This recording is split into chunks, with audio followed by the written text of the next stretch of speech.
Hello and welcome to today's IAM webinar. We today have three speakers talking to us about climate models in action, Anglian Water's forward-looking approach.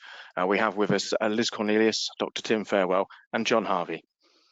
Over to you, Liz.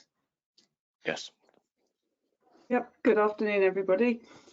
So the way that we're going to progress with the webinar is I'm going to do the context and business challenge of the project.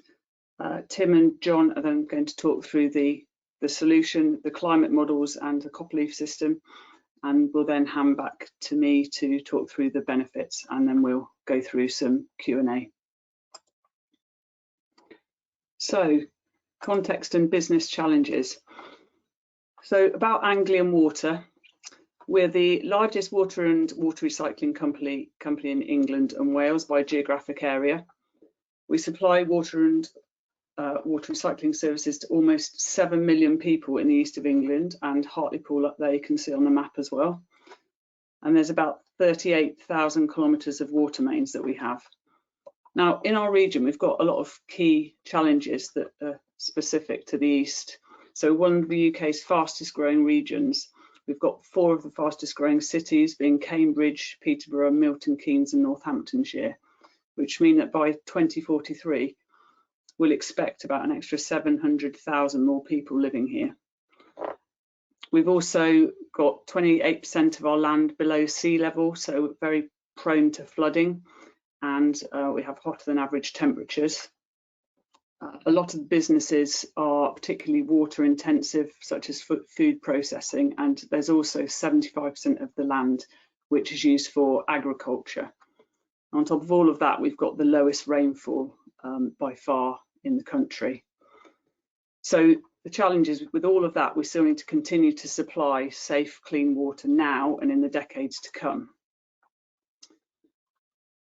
So the context and business challenge that we have, our purpose is to bring environmental and social prosperity to the region that we serve through our commitment to love every drop. And we're a business that really focuses on innovative asset management practices. And you can see our values at the bottom there: doing the right thing, building trust and always exploring. And this project of climate change and climate modelling is one of those values, always exploring, and really came about from an impromptu coffee with one of our managers chatting to Tim and just saying one day, can we do anything about climate modelling? So we were already aware of increasing bursts occurring during our hot, dry summers. For example, 2011, 2018, we've obviously since had the 2022 summer. And these particularly affected our pipes in the highly shrinkable soils, but we really needed to understand this better, to have more insight on this, and particularly to actually quantify those impacts from climate change. So this climate modelling project is a fantastic industry leading example of that. So it was really testing the ground, and other companies have since followed our lead on this. So we're currently using a copperleaf suite for our asset investment planning and management, and this project shows how we've integrated the future climate scenarios into our existing pipe deterioration models. So as you can see from this slide, the maps on the right hand side, you can see that our climate's changing. So these maps go from 1890s up to the 2020s, and you can see there's considerably more red as the global temperature increases, so it's risen more than 0.6 degrees above pre-industrial levels. And this affects our water mains. So we have a winter peak where we have a lot of cast iron water main failures, and then a summer peak of particularly asbestos cement and PVC pipe failures. So our water main network, it's really vulnerable to these extreme hot and cold, especially in these aggressive, highly shrinkable and corrosive soils that we really have in abundance in our region, which we'll see on the next slide. But all these bursts, particularly in the summer, we have consequences. So our customers will see interruptions to their supply, low pressure, flooding. So we don't want any of these things happening. We need to ensure we can continue to supply water long into the future. So this is what we're trying to quantify through the data science.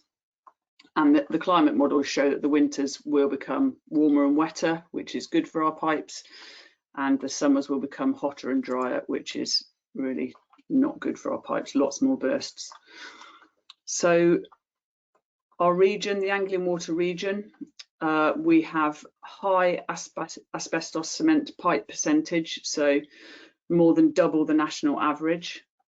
We've got high shrink swell soil percentage compared to other companies as well, and hot, dry summers. So during those summers, there's less water and increased demand. So the extreme heat, low rainfall, and aggressive soils, you can see the purple, red, and orange on the map. Those are these really highly shrinkable soils. So you can see that we have a fair spread of them in our region. So all of these together, it's just not a good combination for our aging pipe network. So we're aware that the climate change is going to impact us, and we just need evidence to support our business planning and also our short-term tactical planning to ensure resilience into the future.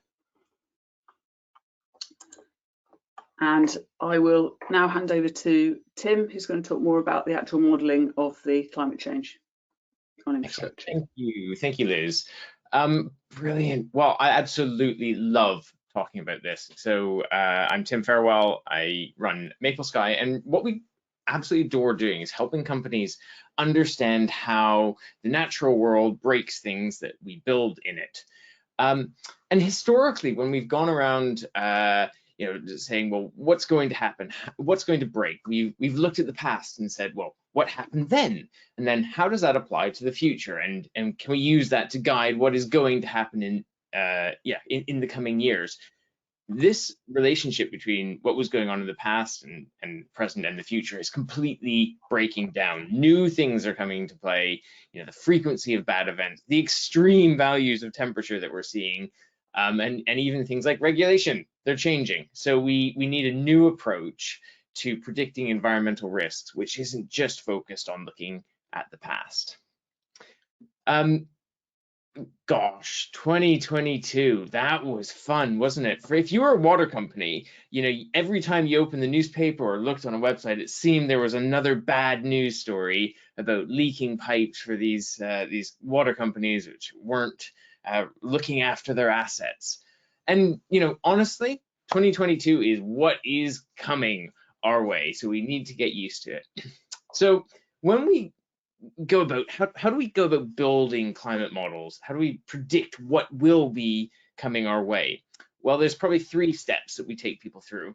We first of all pull lots of data sets together and look at those specific environmental impacts. What are the functional mechanisms that are breaking pipes or contributing to leakage? And once we've got all that data together and cleaned it and cleaned it and cleaned it again, then we build backward-looking models and we go, could we predict what happened in the past? And then we drop in future climate data so we can look into the future. So first of all, we pull data sets together, and there's 3 or 4 main categories of data that we typically will look at. We'll look at the infrastructure, what the pipes are made of and where they've broken and when they broke. We look at the soils that they're built within and the weather acting on those. And then occasionally we'll throw in trees and things like that all together, because where you have the combination of weak assets in aggressive soils and extreme weather acting on it, and then trees, you get a lot of failures. Now, if you take almost any water company, you will find that there's a seasonality to the failure rates across that network. And this, for the Anglian region, there's effectively 2 peaks. You get a peak in the wintertime, here and here, and then one in the summertime, which is at the moment a lot smaller. And these are to do with 2 different mechanisms of pipe failure. And across the network, you've got maybe 6 or so main material types. There's actually about 30, but we aggregate them together because a lot of them behave the same way. And we look at the failure rates for iron pipes, and you see this strong winter peak. But AC, so asbestos cement, is this red line, and PVC, the blue line, they're showing a very pronounced summer peak as well. If you look at relationship between failure rate and temperature, we see that asbestos cement fails more in these hotter conditions, whereas iron fails more in the colder conditions. So we have to build models for different pipe materials separately. Now, this is an example of what's going on in the summertime in terms of soil-related ground movement. And we've got here 3 different soils, sand in the middle, which washes away when water goes through it. A sandy loam is really boring, nothing happens. But over on the left-hand side, we've got a clay loam, and you can see that as it starts to absorb the water from the bottom, it expands, and you can see the simulated pipe there cracking. So in the summertime, imagine these soils are starting to dry out, right? So they lose water through evapotranspiration, these soils shrink, and that pipe moves down. And this works for houses, for pipes, anything that is in close contact with these shrinkable clay soils. And Anglian water has a range of different soil types. And so it's really key that we understand how these soils behave and impact on the infrastructure that's built in it.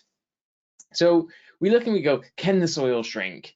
Does it crack like this in the summertime? And we can create maps that look at this, and this allows us to identify assets which are particularly at risk.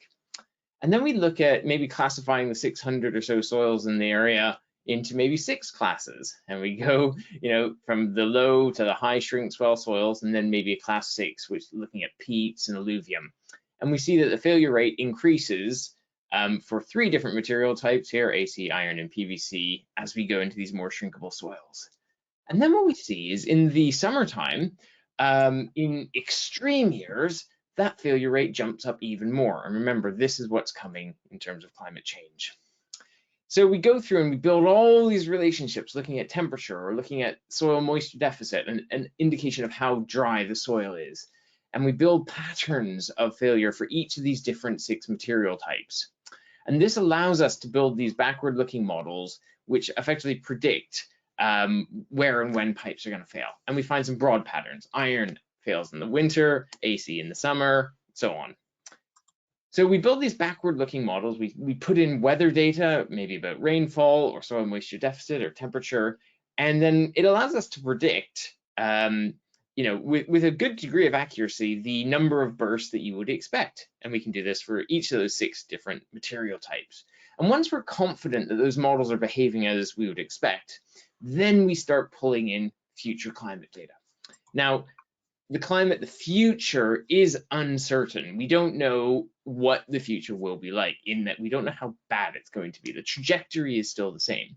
So we've built 4 different climate pathways that we can go down, and for a range of different decadal time slices up to the end of the century.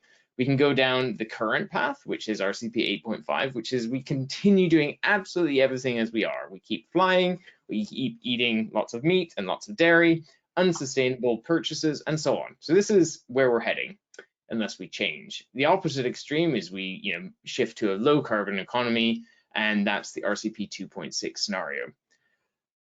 And what we're finding, so this is building on the image that Liz showed earlier. We see this general blushing of summer temperatures between 1890s and now. But under these 4 different scenarios, RCP 2.6 is still a lot hotter and drier than we're seeing today. But 8.5, oh my goodness, it's like something we've not seen much before. We've got 4 things I want you to take away in terms of climate change. Summers are going to be hotter and drier. Winters will be warmer and wetter. These extreme events of temperature, heat wave, storms are becoming more common, and sea level will be rising inconsistently around the coast. One message just to lock in your brain is 2022 will become like an average year in the future. It no longer will be an extreme year. So by the end of the century, this green line is effectively where we will be. It'll be the same as 2018, 22 every year, and sometimes a heck of a lot worse than that. So do you remember that graph we showed you at the beginning with the kind of the peak in the winter and the smaller peak in the summer? This is what it will look like under the future climates.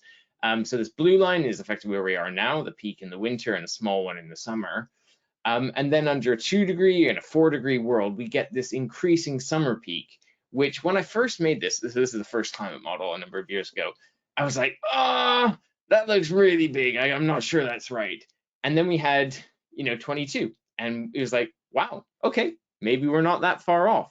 So the trajectory is absolutely on track. And so what we can do is we can look at all these different scenarios, so 2.6 up to 8.5, and see how much of a reduction in winter bursts we're seeing and how much of an increase in summer bursts we are seeing. What I want you to notice is that in terms of total number of annual bursts, it's not increasing that much for the first couple of decades. It's just shifting from winter to summer. But it doesn't mean that you're not going to have a problem, because it's this issue that we're having increasing water scarcity in the summer months. So when people are using water the most, that is when you're going to have the most failures. So you need to bear that in mind in terms of your reporting. So what can we do? Well, this is where it really lands, because we need to identify which parts of the region are vulnerable, and then zoom in and look at DMAs or particular assets and go, right, this is a vulnerable pipe in an aggressive soil, and it's being acted on extreme weather now, and that's getting worse in the future. So what Anglian Water are doing is, taking this data and zooming in more and more and more, and trying to identify how they can spend the limited amount of money that they have to make their asset base the most resilient in the future. So if you're wondering, wow, that's a lot, where do I even start? I'll give you 3 things to do. First of all, begin by quantifying the current impacts, environment, so look at soil and weather conditions acting on your asset base. Then we can build backward-looking models to predict those environmental impacts on your assets. And if you get a good relationship, that's great, because it means we can do something going into the future. But then once we've done that, we can identify which of those assets are at risk, and then build an optimized plan to actually help you replace them in the most cost-effective way. And that's this integration of data science with a real business need. It brings together a number of technologies. So what I'm going to do now is pass over to John, and he will show how he's taken the outputs of these climate models, which are just assuming no deterioration, and integrate them into some really sophisticated planning tools. So over to you, John. Thanks so much, Tim. Yeah, as Tim mentioned, I'm going to talk a little bit about how Anglian Water have incorporated the climate modeling results that Tim explained into their value-based asset investment planning. So for the past 7 years or so, Anglian Water have been using Copperleaf's asset investment planning and management software, as well as their holistic value framework, to support their regulatory business planning submissions, as well as in-period project planning and delivery. And they have used the climate modeling output that Tim explained to modify their existing pipe deterioration models used in Copperleaf. So what's this enabled them to do? A few things. It's enabled them to more accurately model potential pipe bursts over the next multiple decades. It's enabled them to quantify the impact the bursts have on clients and company operations. It's enabled them to create optimal strategic and tactical plans that build climate resilience and that account for the impacts that climate change will have on their assets, their clients, their outcome delivery incentives, and other business requirements. And it's also provided them the necessary evidence to back regulatory submissions and investment plans, and continually improve these and adapt these plans as factors inevitably change. So I expect that many of you will know that asset management best practice is to make value-based and risk-informed decisions.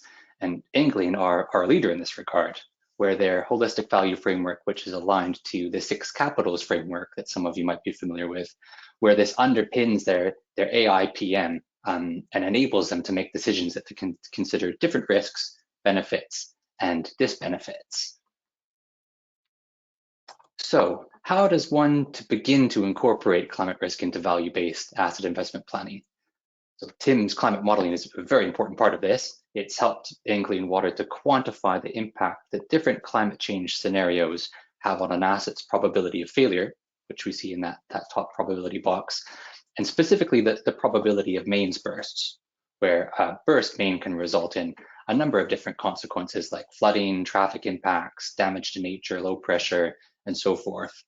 And then where if we take this very basic equation of risk and where we multiply consequences by a climate change adjusted probability of failure, it gives us asset risks that account for climate change, which is powerful indeed.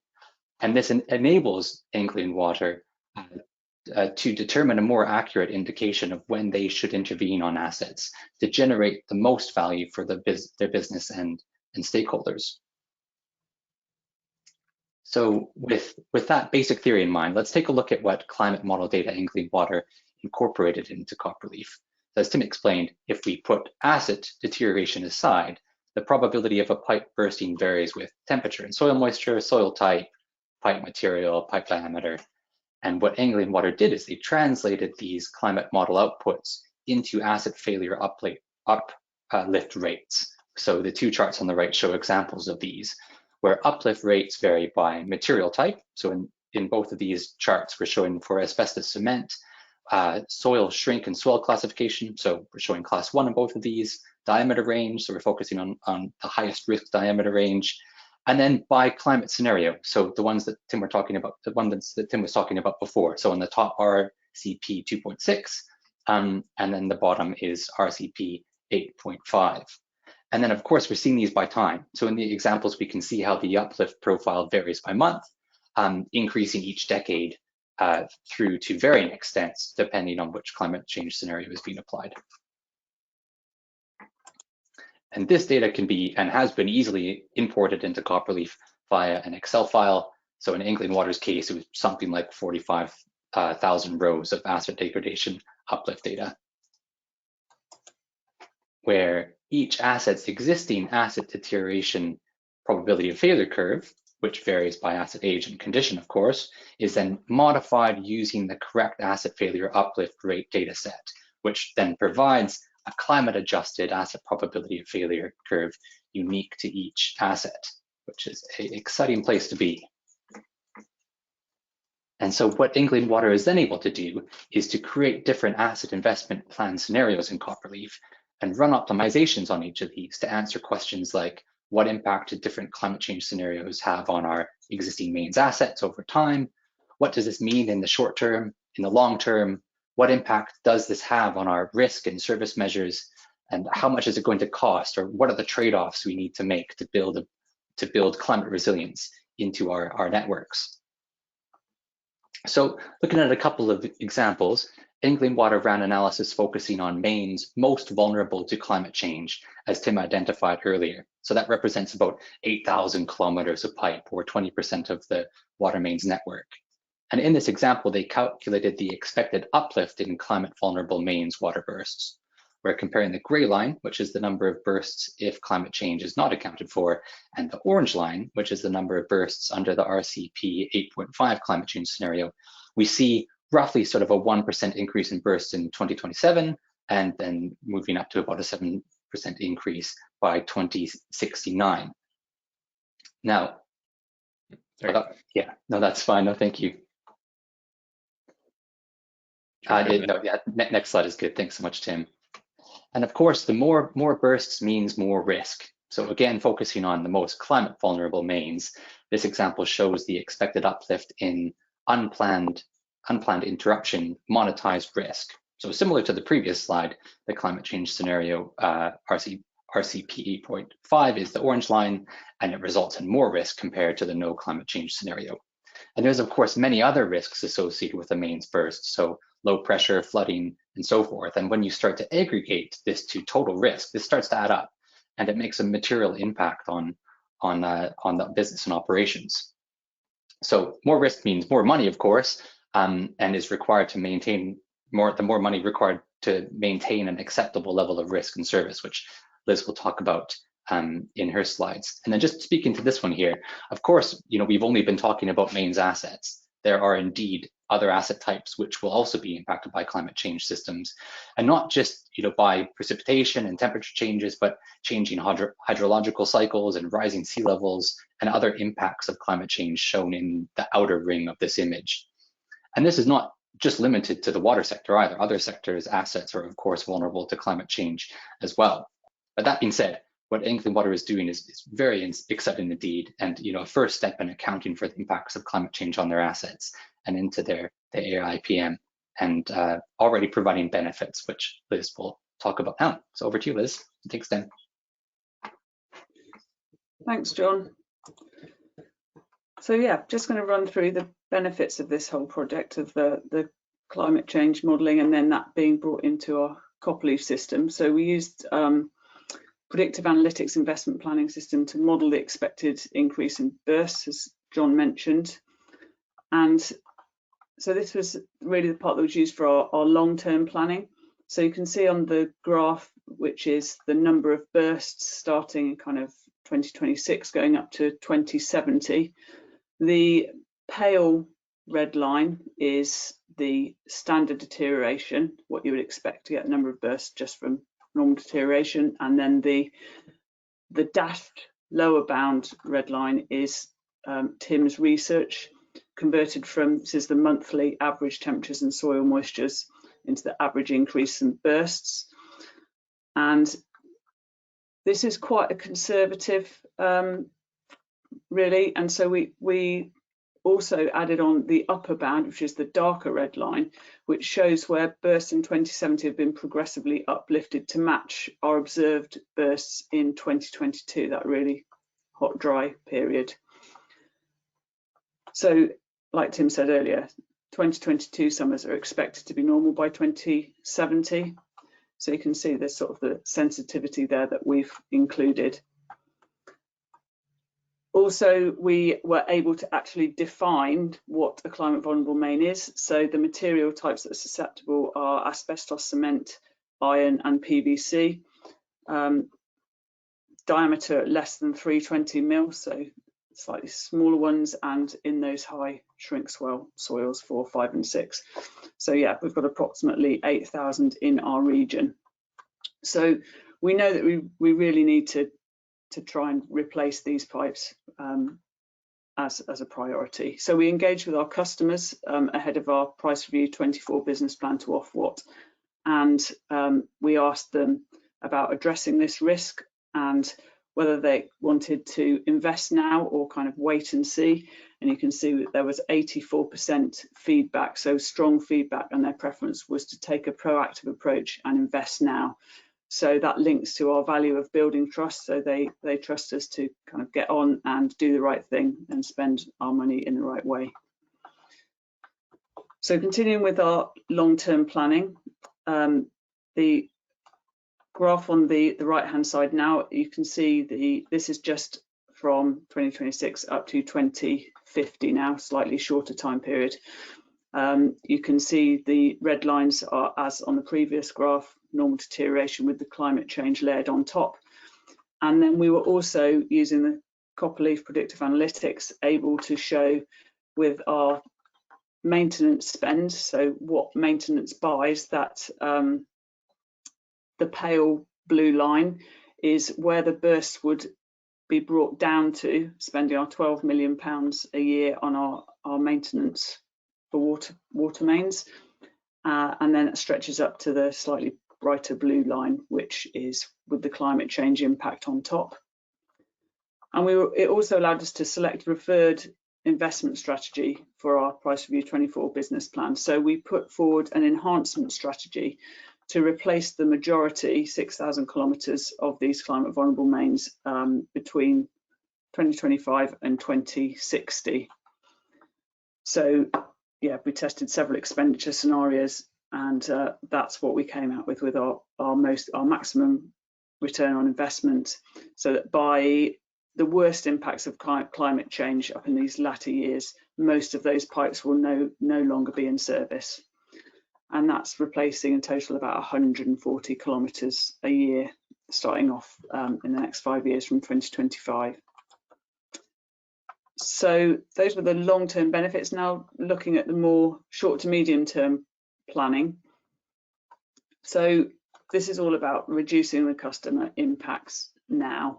So we have the ability to pinpoint the top 20% of pipes that are most vulnerable to climate change, which are therefore the priority to intervene. So they're generally in specific district metering areas, specific cohorts of pipes.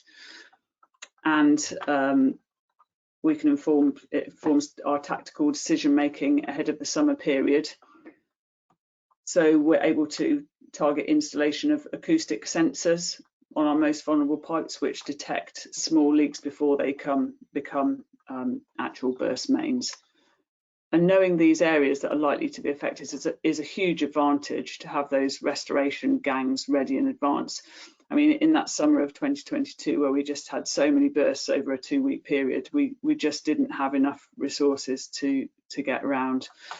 So the map shows our mitigation plan tool screenshot, so we're able to use hydraulic models, genetic algorithms, and computational intelligence for these proactive plans for our optimal response. So this is all about keeping our customers happy, keeping the taps on, and reducing those impacts. So, no interruptions or low pressure or flooding, or at least minimizing them as much as we can. So in summary, the whole project has enabled us to build resilience and create greater value. So we have our long-term delivery strategy. It's put us in the best position to secure funding from Ofwat to address these climate vulnerable mains, and it's industry leading. So we've got this the business plan between 2025 and 30 is the sort of the first 5-year period for a 40-year plan, really. By which time 75% of all of those mains should be replaced. And then our short-term benefits, which is the more tactical things, we've identified those pipes most likely to fail, and that's what we can target our specific measures on to improve our customer service. So we've come to, we knew we had issues with hot summers. We were unaware of the exact impact of climate change on our network, but through this whole project, we've now moved to a stage where we're informed, so we have the ability to create these short and long-term strategies, which really allows us to continue to provide safe, clean water long into the future, which of course links straight back to achieving our purpose of bringing environmental and social prosperity to the region we serve through our promise to love every drop. And that concludes the presentation. We'll be very happy to accept questions.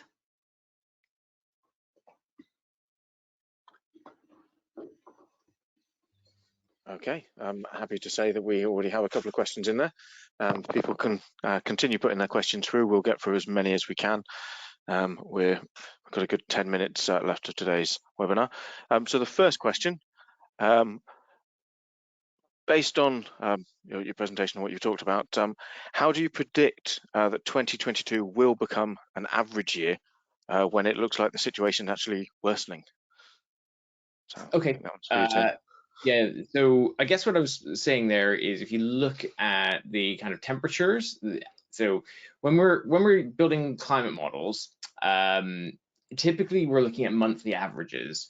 And so the soil moisture deficits that we're seeing at the end of the century were equivalent to those that we saw in 2018 and 2022. So these are at the moment they're event years, but when we look at actually the trends, they were becoming average. They're not extreme years, these are normal years.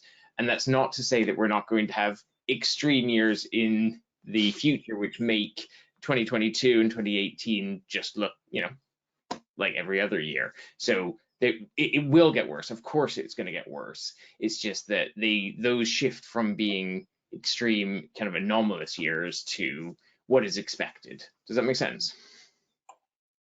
Hopefully it does. Okay. The next couple kind of go hand in hand. So we've got someone's asked, have you applied this model to any other assets yet? And someone's asked, do you have any thoughts on applying similar assessment to other asset groups at risk to climate change, infra or non-infra structure? Sorry. Yes, a couple of years ago, I did some work with gas distribution networks, and we found similar patterns, although those networks are typically a bit less leaky out of the gate because they're a bit more dangerous if they do, but similar things apply. So particularly buried infrastructure. And of course, roads, hugely vulnerable. So we did some work with Lincolnshire County Council. I did, again, very similar patterns, looking at these shrinkable soils. You only need to look out the window and look at the roads across the country now. They're already degrading, but those where you have a lot of soil movement are just going to get worse. So those are two examples. And sorry, I also work with insurance industry looking at subsidence, and it's clearly an issue there for houses as well. So houses on these shrinkable clay soils will crack more subsidence, and that leads to an insurance claim. So those are three examples of that. Thank you, Tim. Just to let you know that the person that did ask that first question, they've said yes, that does make sense. So that's good to know. Okay, so we have another one. What is the best thing to do to get started in identifying climate risks to infrastructure? I realize I'm answering a lot of these, but shall I jump in, or do you want this one's for you, I think, Tim. Go for it. So the first thing I would do is pull together lots of different data sets. So you'd look at where your pipes are, what they're made of, or whatever infrastructure you're managing.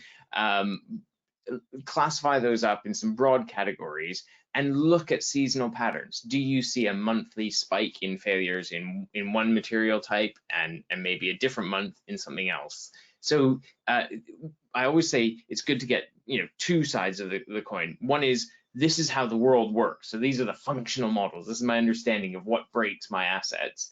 And then once you understand that, then we look at data and say, how can the data support that and provide a bit more quantification, some numbers towards those. So first thing, work out in your head what you think might be going on and look for seasonality would be where I would start. Thank you. All right, we've got it all still popping in, so we've got 3 more that we'll definitely get through. Any more that come through after that, we might not have time for, but we'll crack on. So someone's asked, presumably because they're not in the UK, does your work go beyond the UK? Does it be factored into other countries? Have you done work there? At the moment, most of my work is based in the UK, but it's certainly applicable in other countries. John, I presume you work in other countries? Yeah, absolutely. Yes, we have clients all over the globe. Yeah, and as Tim's pointed out, climate change is relevant to all of them. Depending on their level of maturity, some incorporate climate risk into their models, others not quite yet. But yeah, absolutely, this is a global issue relevant to many types of assets. Okay. We've had someone ask, are you continuing to update these models annually or more frequently? And is the data collection relatively systematic? So the models, not so much, but the data going into them, yes. So Anglian are, so I've worked with them for a long time, and at each time we go around this cycle, we identify more issues with data. And I said at the start, we spend a lot of time cleaning data, and we're still doing that. And we're coming up with new ways of automating that data cleaning so that the data going into the models becomes a lot more trustworthy, so that we can get better predictions. So while we haven't updated the climate scenarios per se, that short-term intervention, which pipes are likely to fail this summer or which are likely to fail this winter, all that is being updated, and through a kind of continual cleansing and improvement of that failure database and the infrastructure database, that is just getting better and better, and so that we can make much more targeted decisions. And then, of course, there's the opportunity, from the AIPM perspective, to be able to continually update your data and continually run optimizations and that continual improvement of your planning, of course, and also to support kind of that cycling back of, okay, this is what we predicted, what have we actually seen, and doing that comparison and making continual improvements, as Tim's pointed out, to the data quality and sort of comprehensiveness. There's just something to add there. I mean, we have our business plan that we submit to Ofwat every 5 years. So ahead of that submission, we tend to redo all of our deterioration models, and this is the first time that we've actually added the climate models into that. But so for the next time it comes around in another 5 years' time, we'll hopefully be in an even better position with these models updated with all the latest data, both burst data, weather data, and so on. Thank you. We've got another interesting one, probably our last question of this lot. All of this was about clean water distribution. Do you have any insights on what will happen to sewers, rising mains, or water recycling more broadly? Okay, yes, this is, we have started looking at this. Thankfully, rising mains, which are like pumped sewers effectively, they don't burst as often as, well, there are fewer of them, and they don't burst quite as often as distribution pipes, because that would just be yucky. But they do, and we are seeing similar patterns in material type, and particularly in terms of those soils. So the high shrink swell soils in the south of England's region, we're seeing increases in those as well. So it does apply across a range of asset base. You know, that work is in its infancy, but you know, we see it with gas distribution, we see it with sewers, roads, houses, and water pipes. So you know, if you've built something in the ground and the ground is moving, it's more likely to break. Yeah, absolutely. And of course, you know, as we've mentioned, other sectors as well, right? You know, so one of our clients, Network Rail, you know, earthworks are obviously at risk of you know, being washed out, as we've seen in Scotland, you know, numbers of years ago, which increases risk. There's things like you know, substations, Network Rail, or National Grid substations, for example, susceptible to flooding, and the list goes on and on and on. Okay, thank you. Actually, we do have time for one more. Let's see, this one we've got. Have you had any feedback from Ofwat regarding the approach, or will first feedback be the draft determination? The answer to that question is exactly that. Yeah, we haven't had anything official yet. We're expecting draft determination to be probably early to mid-June. So no, then the whole business planning, including that enhancement case for climate vulnerable mains, is there, and they've obviously had a good read through it. But yeah, we're waiting to. We haven't even had a question back or a query back on that area yet, which we found quite surprising. So we'll wait and see. Okay, and I promise this is the last time I'm going to say this. This will be our last question. It's just come through. Have you thought about how a new network could look or be planned for after replacement and reconfiguration? How much have you looked into that? Well, I'll just jump in there. I mean, this is a massive proposal that we have to replace, you know, so many, well, 6,000 kilometres of mains. And what we're actually looking into already is we're engaging companies to do some work on our assets in the network to actually look at how we can promote these for delivery. Perhaps doing exactly that, you know, instead of replacing sort of 5 to 10 kilometre stretches, seeing if we can do something clever with network reconfiguration and replace shorter lengths that still provide resilience in the network, and get the water to where it needs to be, and still meeting those climate vulnerable main kilometre replacements. So yeah, we're looking at that right now as we speak. If that answers the question. Fantastic. Right, so just remains for me to say a very big thank you to Tim, John and Liz for a very informative presentation. Thank you for everybody for their questions for that presentation.